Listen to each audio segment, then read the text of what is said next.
Afternoon.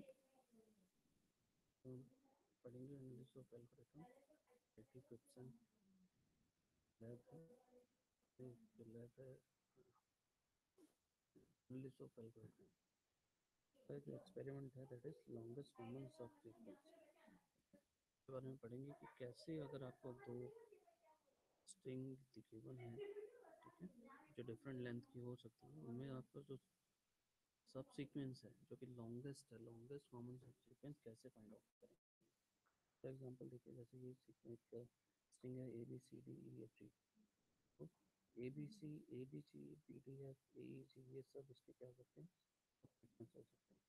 लेकिन अपन को क्या फाइंड आउट करना है, कॉमन सब सीक्वेंस जो कि सबसे ज़्यादा लेंथ का हो, that is longest common sub. आप सबसे पहले क्या करते हो, टेबल बनानी है, ठीक है। टेबल का साइज क्या होगा, तो ये फर्स्ट स्ट्रिंग है, ठीक है। नंबर ऑफ रोज, अगर इसकी लेंथ क्या है, नंबर ऑफ स्ट्रिंग, जो ये स्ट्रिंग 1 है इसकी नंबर ऑफ एलिमेंट्स या जो लेंथ अगर 5 है तो रोज कितनी होंगी, 6 होंगी। और स्ट्रिंग नंबर 2 है उसकी लेंथ मान लो n है, तो उसके जो नंबर ऑफ कॉलम्स होंगे वो कितने होंगे, n+1, ठीक है। आपको सबसे पहले क्या करना है, फर्स्ट कॉलम और फर्स्ट जो रो है उसको 0 से इनिशियलाइज करना है। उसके बाद आपको क्या करना है, तो ये फर्स्ट एलिमेंट है फर्स्ट स्ट्रिंग का, उसको कंपेयर करना है सी इस सेकंड स्ट्रिंग के फर्स्ट एलिमेंट से। तो दो चीज़ें हो सकती हैं, या तो दोनों ये सेम होंगे या दोनों क्या होंगे, डिफरेंट है, ठीक है।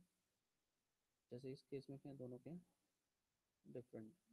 तो आपको क्या करना है, जस्ट इससे जस्ट ऊपर वाली वैल्यू और इससे जस्ट लेफ्ट वाली वैल्यू, इन दोनों वैल्यूज को कंपेयर करना, ठीक है। तो ये दोनों वैल्यू या तो इक्वल हो सकती हैं या फिर ये दोनों वैल्यूज क्या हो सकती हैं, डिफरेंट हो सकती हैं। तो आपको यहाँ पर जो वैल्यू फिल करनी है वो इन दोनों में से जो बड़ी वैल्यू है वो फिल करनी है, अगर ये दोनों डिफरेंट है, ठीक है। अगर ये बड़ी वैल्यू ये वाली होती तो ये वैल्यू यहाँ पुट हो जाती, ठीक है। लेकिन अभी क्या दोनों वैल्यू सेम है, तो अपन क्या करेंगे, एक वैल्यू उनमें से लेंगे और ये जो एरे है, जो एरो आपने लगाया दैट इज वो कौन सा एरो होगा, अप एरो, ठीक है। सिमिलरली फिर क्या करेंगे, इस एलिमेंट को सेकेंड स्ट्रिंग के दूसरे एलिमेंट से कंपेयर करेंगे, तो ये दोनों डिफरेंट है, तो ये वाली वैल्यू और ये वाली वैल्यू दोनों क्या होंगी, कंपेयर होंगी, ठीक है। अभी दोनों सेम है तो ये 0 यहाँ पुट हो गया और अप एरो लगा दिया। ऐसा ही ए डी से कंपेरिजन होगा, तो अगेन क्या होगा, ये दोनों डिफरेंट हैं तो ये वैल्यू चेक की और ये वैल्यू चेक की, दोनों वैल्यू क्या है, सेम है, तो अपन ने एक वैल्यू पुट की और अप एरो लगा दिया।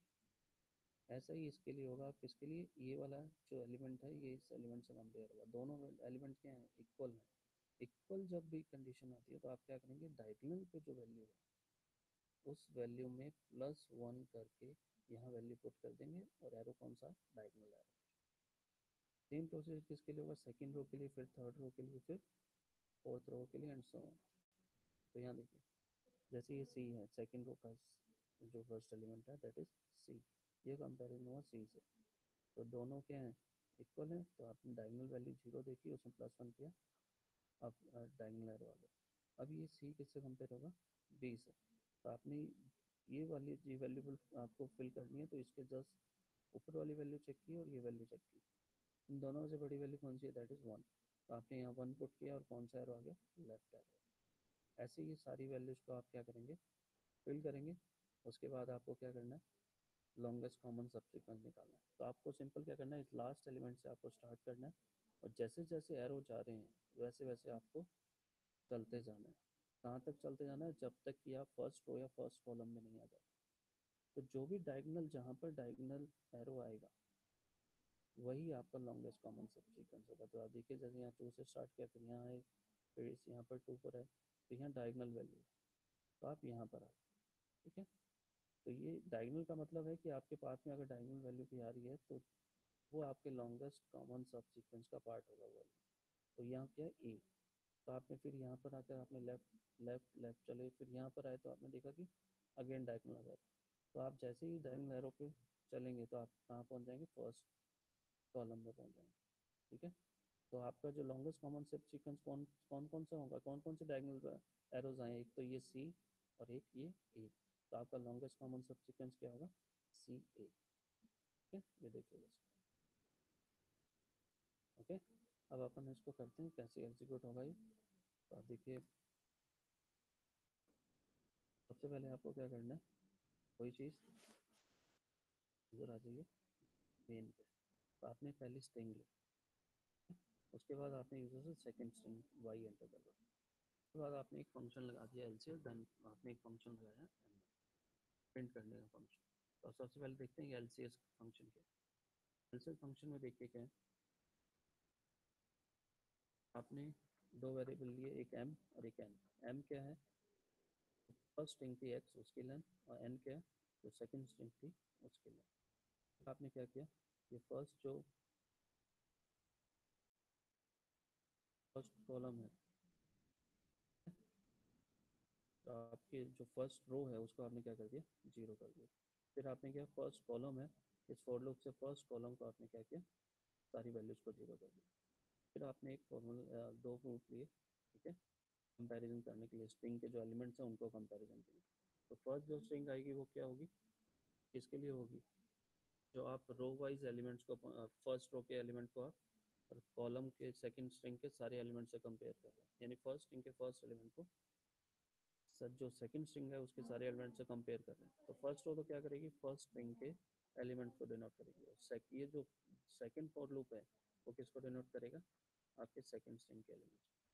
तो जैसे ही आप एलिमेंट को कंपेयर करेंगे तो जो फर्स्ट कंडीशन आप चेक करेंगे कि दोनों जो एलिमेंट हैं वो इक्वल है नहीं है।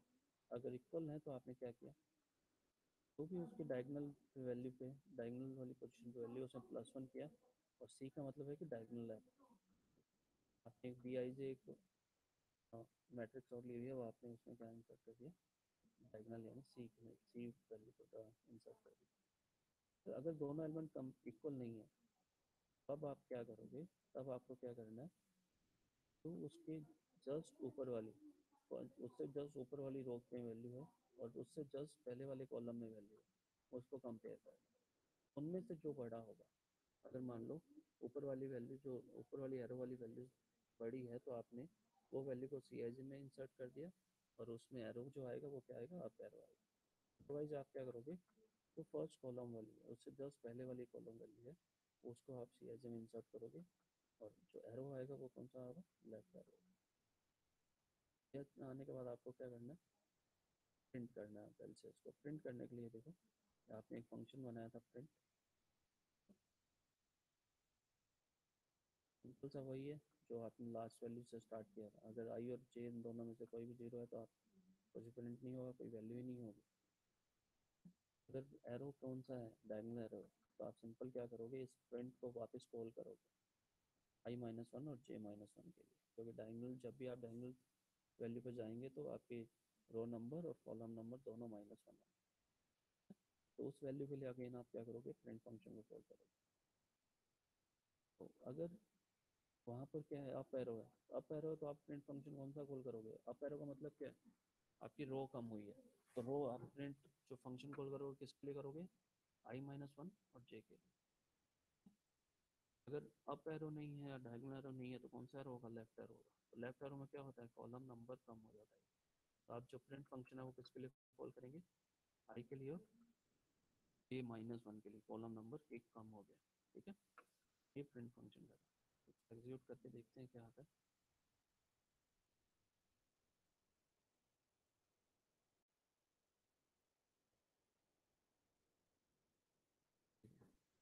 एंटर फर्स्ट सीक्वेंस आपको मान लो एंटर करते हैं ACAPB जो अपने एग्जांपल है। ठीक है, तो सेकंड सीक्वेंस है CBDA। अब आप देखिए कि लॉन्गेस्ट कॉमन सब सीक्वेंस क्या है।